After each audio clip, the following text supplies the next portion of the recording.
जयराम मुंशी। जयराम प्रधान जयराम। का हो मुंशी? हाँ प्रधान। अरे यार तुझसे कहे रहे इटुआ भेज दे यार, खड़िंजा लागा था हमारे मौजा में 10 ठो लेबर लागा है। तू यार इटुआ नहीं भेजा, सब बैठा है यार वहाँ लेबर। प्रधान यही बगलिए मनोज वर्मा की बारात जाती है, सब ट्रैक्टर ड्राइवर लेबर सब वही बाराती जाता है। कल सवेरवा भेज देता है इटवा। तो का हो अपने लेबरों को छुट्टी दे दी हम। अब का बताई सवेरवा चला जाए प्रधान। चला ठीक है भाई, लेकिन सवेरो तनी तड़के में भेजे, 8 बजे पहले में भेज दे हाँ, लेबर ठीक है वाला प्रधान पहले। ठीक। ये तोहरे गौनक सुमेरे का करे होता है प्रधान। अरे आवत हुई है यार, तुहिन से कुछ काम हुए तबे आवत हुई है ना। अच्छा मुंशी जयराम। जयराम। कस हो सुमेरे कहाँ घूमता? तोहरे लगे आए मुंशी। बतावा।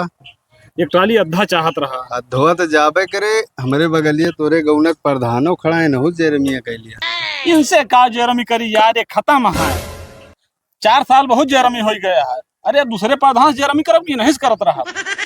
ऐसा है भैया, हम चलते ही सवेरो इटुआ भेज दे भाई। ठीक है हाँ, ठीक है जयराम। जयराम।